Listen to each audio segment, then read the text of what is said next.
नमस्कार, मैं लक्ष्मी नारायण बाबल।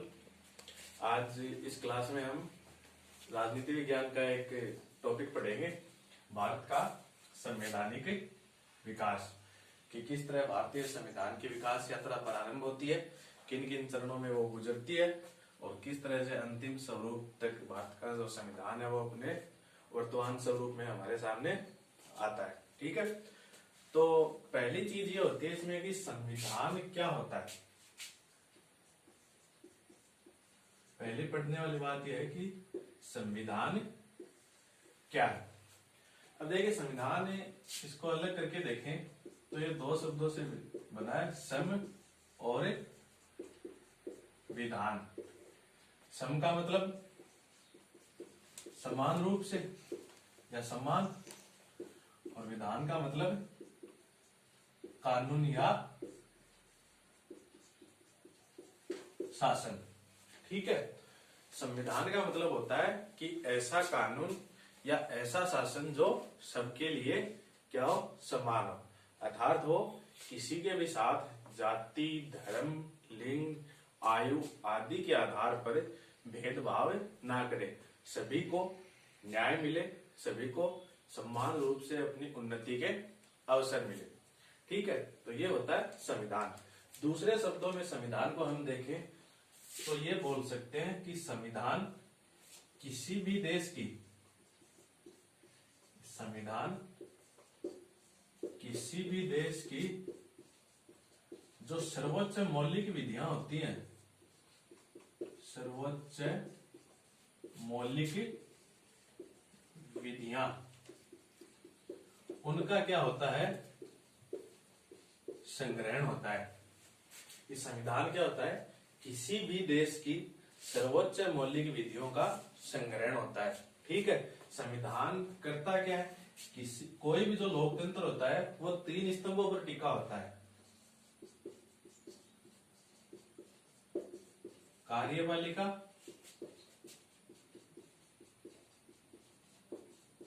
न्यायपालिका और तीसरा व्यवस्थापिका।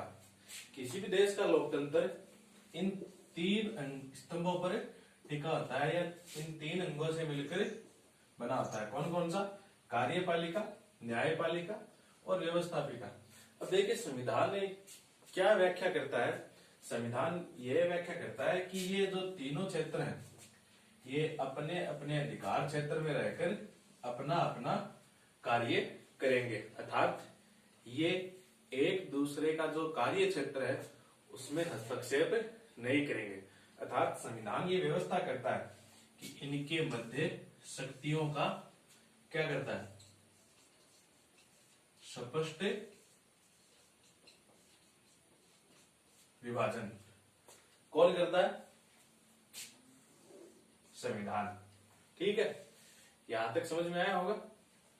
चलिए आगे बात करते हैं कि भारतीय जो संविधान की विकास यात्रा है वो कब से प्रारंभ होती है। तो भारतीय संविधान की जो विकास यात्रा है वो 1600 ईस्वी से प्रारंभ मानी जाती है। कब से, 1600 ईस्वी से। 1600 ईस्वी में एक महत्वपूर्ण घटना क्या होती है कि भारत में ईस्ट इंडिया कंपनी की क्या होती है, स्थापना होती है, और उसी समय से प्रत्यक्ष या अप्रत्यक्ष रूप से क्या होता है, ईस्ट इंडिया कंपनी भारतीय शासन में, व्यापार में हस्तक्षेप करने लग जाती है, और वहीं से भारतीय संविधान की जो विकास यात्रा है उसका आरंभ माना जाता है। ठीक है, 1600 से लेकर 1757 है वहां तक सब कुछ ठीक चलता है। ठीक है, कुछ आंशिक बदलाव होते हैं। ये जो शासन काल है इसमें ईस्ट इंडिया कंपनी है वो क्या है, एक व्यापार के रूप में भागीदार रहती है, व्यापार के रूप में ही भागीदार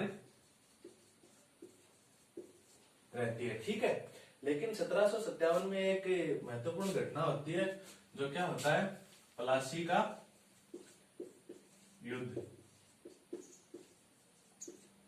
का युद्ध कब होता है? 1757 में। तो इस युद्ध में जो अंग्रेजों का नेतृत्व है वो किसके द्वारा किया जाता है?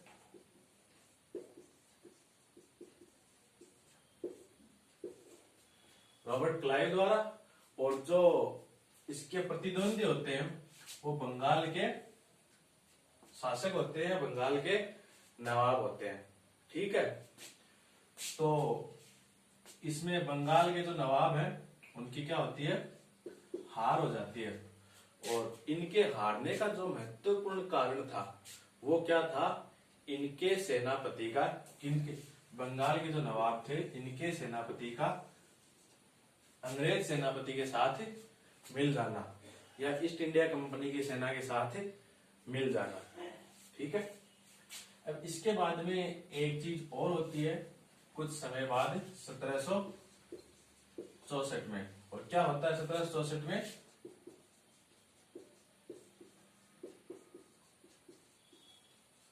बक्सर का युद्ध। ठीक है, बक्सर का युद्ध भी ईस्ट इंडिया कंपनी व स्थानीय शासकों की संयुक्त सेना के मध्य होता है। स्थानीय शासकों की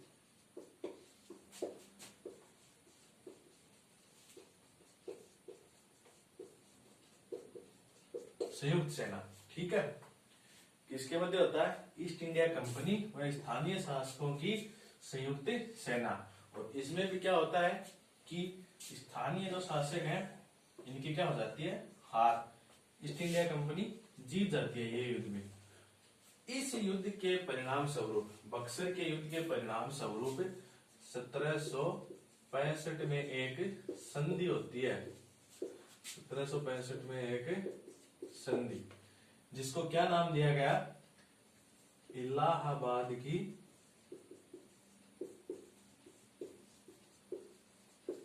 संधि। किस युद्ध के परिणाम स्वरूप? 1764 में बक्सर के युद्ध के परिणाम स्वरूप इलाहाबाद की संधि होती है 1765 में।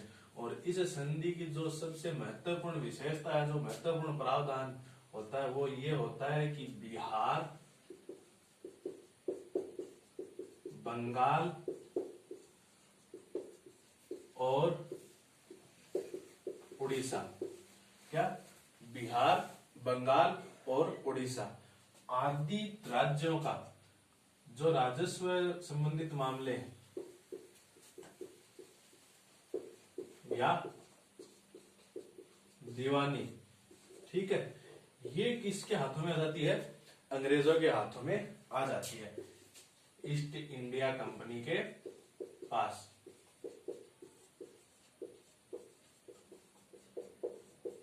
तो ये सबसे महत्वपूर्ण विशेषता होती है 1765 की इलाहाबाद संधि की, कि बिहार, बंगाल और उड़ीसा इन क्षेत्रों के जो राजस्व मामले या दीवानी मामले हैं वो सब किसके पास आ जाते हैं? ईस्ट इंडिया कंपनी के हाथों में आ जाते हैं।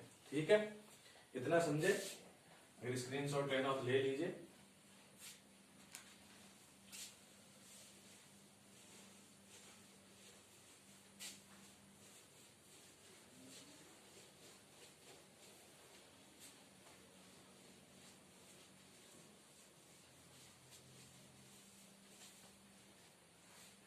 फिर 1765 से लेकर 1772 के समय काल तक सब ठीक चलता रहता है। लेकिन धीरे धीरे क्या होता है कि कंपनी के जो कर्मचारी हैं या कंपनी की प्रवृत्तियां हैं वो गलत साबित होने लगती हैं। ठीक है, कंपनी की प्रवृत्तियां गलत साबित होने लगती है। कंपनी या कंपनी के कर्मचारी, कुछ मान लो कर्मचारी, ठीक है, तो इनकी जांच के लिए 1772 में क्या होता है? एक आयोग का गठन होता है। 1772 में एक आयोग का गठन होता है। कौन सा आयोग? लॉर्ड नॉर्थ की अध्यक्षता वाला आयोग।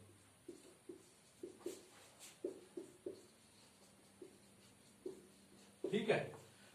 तो कंपनी के कर्मचारियों की गलत प्रवृत्तियों के कारण कंपनी को काफी नुकसान होने लगता है, और इन्हीं गलत प्रवृत्तियों की जांच के लिए या होने वाले नुकसान की जांच के लिए 1772 में लॉर्ड नॉर्थ की अध्यक्षता में एक आयोग गठित होता है या एक कमेटी गठित होती है, जिसकी रिपोर्ट के आधार पर सबसे पहला रेगुलेटिंग एक्ट पारित किया जाता है, जो कौन सा होता है 1773 का रेगुलेटिंग एक्ट। ठीक है, यहां से मूल शुरुआत मानी जाती है भारतीय संविधान के विकास क्रम की। किससे? 1773 का रेगुलेटिंग एक्ट। और 1773 का जो रेगुलेटिंग एक्ट है वो किस रिपोर्ट पर पारित होता है?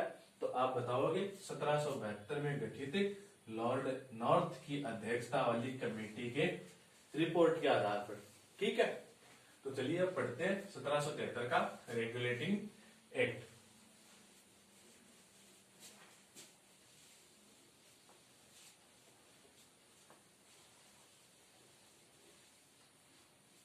जो 1773 का रेगुलेटिंग एक्ट है, उसका जो सबसे मुख्य प्रावधान था वो था भारत में सर्वोच्च न्यायालय की स्थापना करना। क्या? सर्वोच्च न्यायालय। ठीक है, भारत में सर्वोच्च न्यायालय की स्थापना करना। सर्वोच्च न्यायालय की स्थापना कब होती है? 22 अक्टूबर 1774 में। ठीक है, ये डेट याद रखना, पूछ ले 22 अक्टूबर 1774 में। तो ये जो सर्वोच्च न्यायालय होता है ये कहाँ स्थापित होता है? कलकत्ता में हुगली नदी के किनारे। हुगली नदी के किनारे विलियम फोर्ट में। ठीक है, कि सर्वोच्च न्यायालय स्थापित होता है 22 अक्टूबर 1774 में, और जिस जगह स्थापित होता है वो जगह थी विलियम फोर्ट। ठीक है, जो कलकत्ता में एक बना हुआ किला है, अंग्रेजों के लिए सबसे महत्वपूर्ण था। यहीं से सारा जो राजकाज है वो संचालित होता था। तो ये विलियम फोर्ट है का कलकत्ता में हुगली नदी के किनारे पर बना होता है। चलिए थोड़ा सा विलियम फोर्ट को देखते हैं कि ये विलियम फोर्ट है, ये दो चरणों में जाना जाता है। एक तो पुराना किला और दूसरा नया किला। जो पुराना किला है उसका निर्माण 1696 ईस्वी में प्रारंभ होता है। ठीक है, 1696 ईस्वी में बनना प्रारंभ होता है, और इसका निर्माण अनुमानित 1 दशक तक चलता था, 10 साल तक चलता है। कब तक? 1706 ईस्वी में। और ये जो पुराना किला है ये किसके नेतृत्व में बनता है? सर जॉन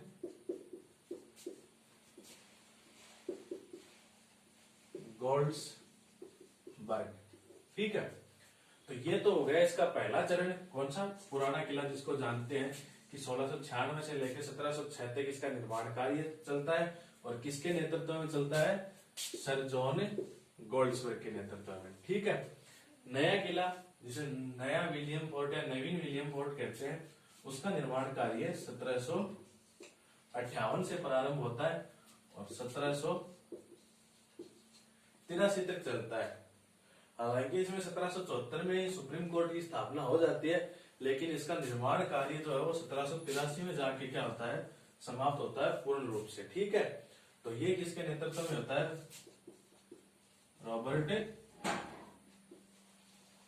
क्लाइव के नेतृत्व में पूरा होता है। तो इस तरह से क्या है कि विलियम फोर्ट के 2 चरण है, जो इस तरह से आपके सामने लिखे हुए हैं, बताए आपको कि किस तरह से बनते हैं, किसके नेतृत्व में बनते हैं, कब से लेकर कब तक बनते हैं। अंग्रेजों के शासन के लिए ये सबसे महत्वपूर्ण किला था। कौन सा? विलियम फोर्ट, याद रखना। ठीक है, तो इसमें क्या हो जाता है कि हुगली नदी के किनारे सुप्रीम कोर्ट की स्थापना हो जाती है, और जो ये सुप्रीम कोर्ट है इसमें क्या किया जाता है कि जो जजों की व्यवस्था है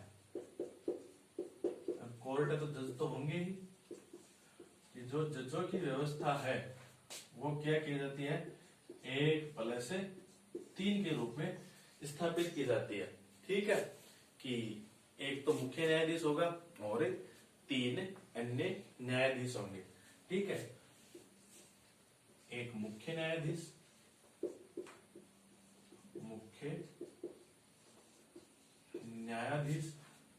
और 3 अन्य न्यायाधीश। ठीक है, कि जजों की व्यवस्था क्या होती है, 1+3। जो मुख्य न्यायाधीश होते हैं सुप्रीम कोर्ट के प्रथम, वो कौन थे, सर एलिजा इम्पे। ये भारतीय सुप्रीम कोर्ट के प्रथम मुख्य न्यायाधीश हैं। याद रखना भाई, ये नाम कौन है, सर एलिजा एम्पे। ठीक है, बहुत सी गाइड में आदि चीजों में आपको सिर्फ यही बताया गया, मुख्य न्यायाधीश का ही बताया गया। जो 3 अन्य न्यायाधीश आते हैं मैं उनके नाम में बताता हूं आपको। एक का नाम होता है उनमें चेम्बर्स। ठीक है, एक होते हैं हाइड और एक का नाम होता है लिमेस्टर। इनका नाम पूरा देखें तो जॉन हाइड होता है। ठीक है, तो मुख्य न्यायाधीश कौन हो गए, सर एलिजा इम्पे, और 3 अन्य न्यायाधीश कौन कौन हो गए, चेम्बर्स, सर जॉन हाइड और लिमेस्टर। ठीक है, इस तरह से 1+3 की व्यवस्था होती है सुप्रीम कोर्ट में पहली बार। और ये जो सुप्रीम कोर्ट है ये किसकी जगह पे आते हैं, ये स्थापित करते हैं मेयर अदालतों को, मेयर अदालत। ठीक है, इसको स्थापित कर दिया जाता है इनके द्वारा। सुप्रीम कोर्ट से पहले जो न्याय प्रणाली थी वो किस पे चलती थी, मेयर अदालत। ठीक है, ये मेयर अदालतें 1726 के अधिनियम से स्थापित होती हैं।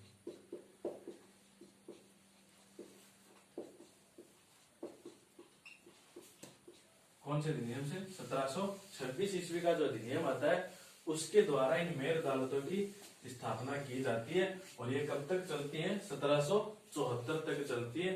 1774 में सुप्रीम कोर्ट क्या कर देता है, इन मेयर अदालतों को प्रतिस्थापित कर देता है। और जो ये मेयर अदालतें सुप्रीम कोर्ट के स्थापित होने से पहले ये क्या थी, सर्वोच्च अदालत थी।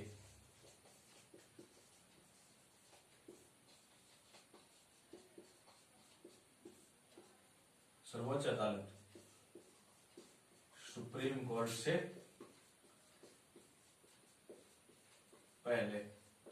ठीक है, अब इनका प्रभाव क्या होता है, कम हो जाता है, क्योंकि एक सुप्रीम कोर्ट बन गया है। ये अलग अलग स्थानों पर थी मेयर अदालतें, जैसे मुंबई, मद्रास, कलकत्ता आदि तरह से। तो ये क्या थी, मेयर अदालत थी, वो थी अलग अलग जगहों पर। और सुप्रीम कोर्ट जो बनता है वो कहां स्थापित होता है, कलकत्ता में। ठीक है, इतनी बात आई समझ में, स्क्रीनशॉट ले लीजिए इसका।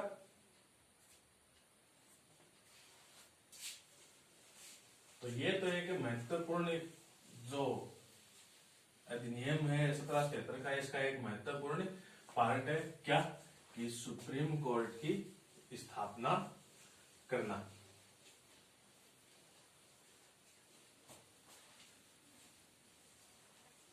अब इसमें और भी कुछ महत्वपूर्ण चीजें होती हैं, वो देखते हैं।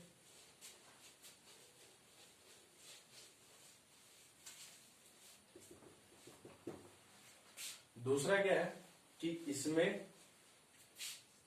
एक प्रशासक मंडल का गठन किया जाता है। एक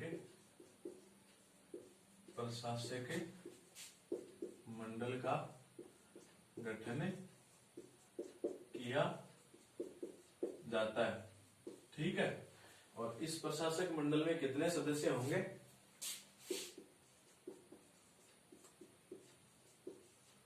5 सदस्य। ठीक है, इस प्रशासक मंडल में जो 5 सदस्य हैं उनकी व्यवस्था इस तरह से होती है, 1+3।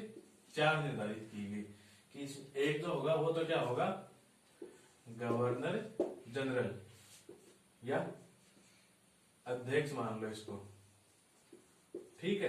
कि इसमें एक होगा वो तो क्या होगा, अध्यक्ष, और चार अन्य क्या होंगे, पार्षद।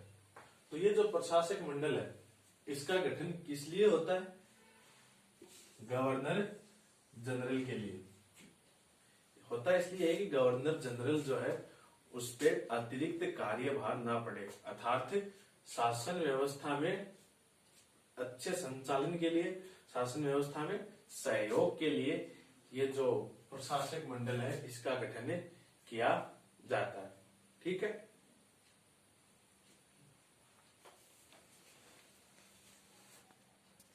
बंगाल में क्या किया गया कि एक प्रशासक मंडल का गठन किया गया, ठीक है। इस प्रशासक मंडल में आपको बता दिया कि 1+4 की व्यवस्था की गई। जो इसके 4 पार्षद थे उनके नाम किसी गाइड वगैरह में बहुत कम देखने को मिलते हैं, नोट्स में भी नहीं मिलते, तो मैं बताता हूं उनके क्या क्या नाम थे। एक का नाम था कलेवारन, दूसरा था मानसन, तीसरा था बारवेल और चौथा था फिलिप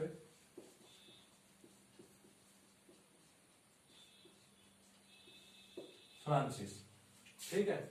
4 पार्षद गठित किए जाते हैं, उनके नाम आप देख लीजिए, कलेवारन, मानसन, बारवेल और फिलिप फ्रांसिस। तो इनका जो काम था इन चारों पार्षदों का वो क्या था कि गवर्नर जनरल की कानून या शासन व्यवस्था संचालन में सहायता करना। और जो इनका कार्यकाल था वो पहली बार क्या निर्धारित किया गया, 5 वर्ष की अपनी नियुक्ति से 5 वर्ष तक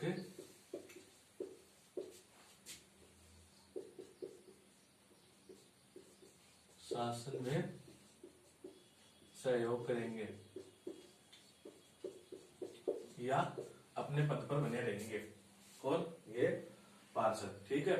इसी जो रेगुलेटिंग एक्ट है इसमें ही एक और प्रावधान किया गया कि जो बंगाल का गवर्नर था,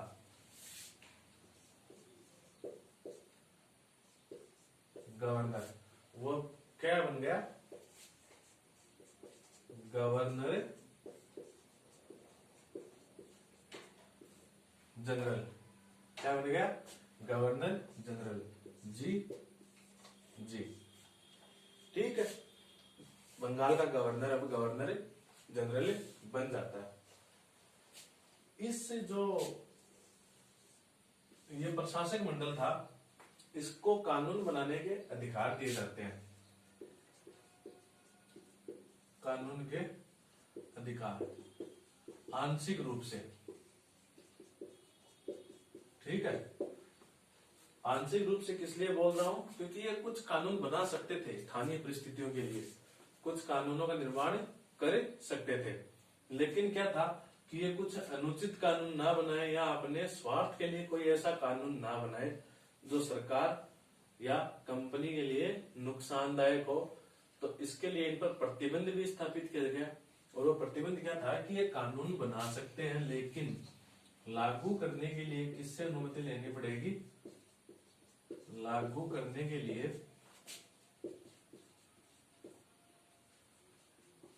भारत सचिव से अनुमति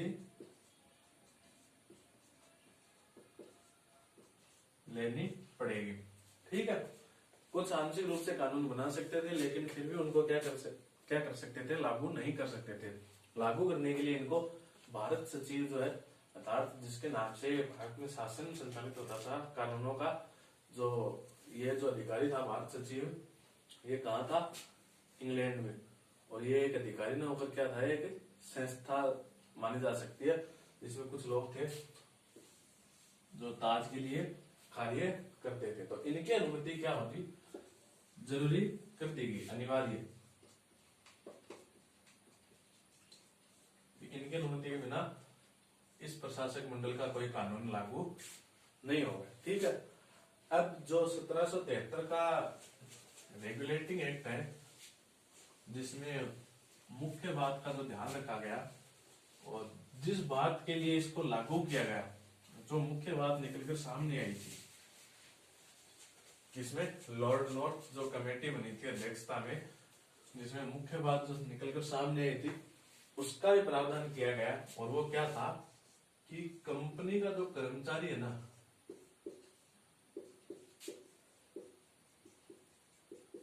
कंपनी का कर्मचारी वो क्या नहीं कर सकेगा, अब निजी व्यापार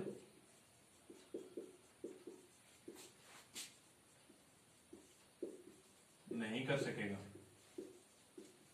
ठीक है। ये प्रावधान किया गया कि कंपनी का कोई भी कर्मचारी निजी व्यापार नहीं कर सकेगा।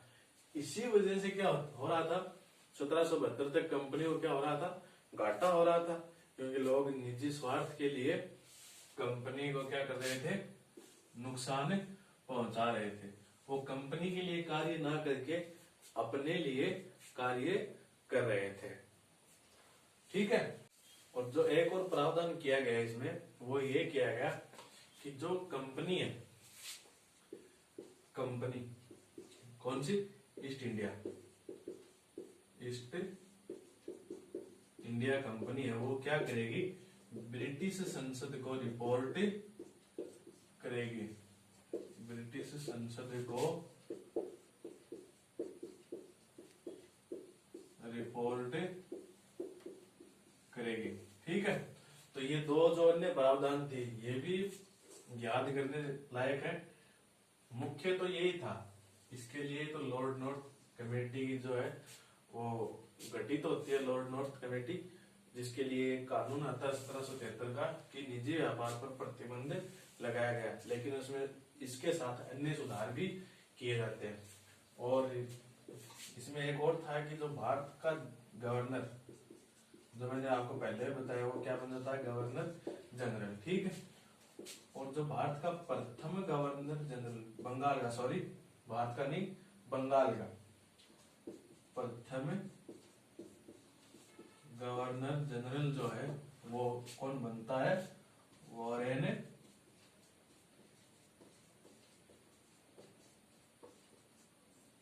हेस्टिंग्स। नाम याद रखना, बंगाल का प्रथम गवर्नर जनरल कौन बनता है, वॉरेन हेस्टिंग्स। ठीक है। तो ये था 1773 का रेगुलेटिंग एक्ट, जो मैंने आपको बताया विस्तार से पूरा। ठीक है। इसके बाद जो अगला एक्ट आता है वो 1781 में आता है। कुछ लोग 1784 बता देते हैं सीधा ही 1773 के बाद में, लेकिन एक 1781 में भी छोटा सा एक्ट आता है, जिसको क्या नाम दिया गया, एक्ट ऑफ सेटलमेंट। ठीक है। 1781 के एक्ट को क्या नाम दिया गया, एक्ट ऑफ सेटलमेंट। ठीक है। और जो ये एक्ट आया, ये किस लिए आया कि 1773 के रेगुलेटिंग एक्ट में जो कमियां रही थी उनको सुधार करने के लिए क्या आता है, 1781 का एक्ट ऑफ सेटलमेंट पारित किया जाता है। और इस एक्ट ऑफ सेटलमेंट का जो मुख्य प्रावधान था, इसमें एक चीज ये थी कि भाई कोई भी कानून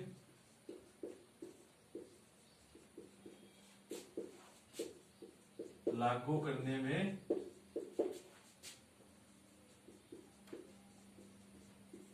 भारतीय समाज के रीति रिवाजों का क्या किया जाए, पालन या सम्मान किया जाए। भारतीय समाज के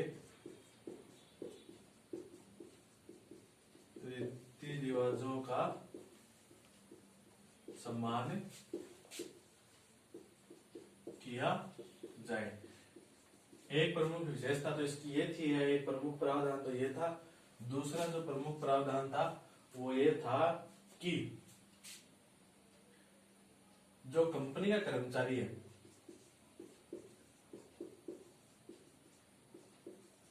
उसके खिलाफ कोई कार्यवाही नहीं की जा सकेगी। कब तक? जब तक वो कंपनी के कर्मचारी की हैसियत से कोई कार्य करता है ना, तब तक उस कर्मचारी पर कोई कानूनी कार्यवाही नहीं की जा सकेगी। कानूनी कार्यवाही नहीं की जा सकेगी। किस पर? कंपनी के कर्मचारियों पर। कब तक? जब तक वह कोई कार्य कंपनी के कर्मचारी की हैसियत से करता है तथा कंपनी के फायदे के लिए कर रहा है ना, तब तक क्या नहीं किया जाएगा, उस पर कोई भी दंड लागू नहीं होगा या उस पर कोई भी कार्यवाही नहीं की जाएगी। ठीक है, तो ये एक छोटा सा एक्ट था, एक्ट ऑफ सेटलमेंट 1781 का। लोग इसको 1784 के पिट्स इंडिया एक्ट में ही शामिल करते हैं, लेकिन नहीं, ये एक्ट अलग था जो 1781 में आता है। ठीक है, तो आज की क्लास में इतना ही। बाकी आगे के जो एक्ट हैं वो हम अगली क्लास में पढ़ेंगे विस्तार पूर्वक। आगे श्रृंखला जारी रहेगी। धन्यवाद।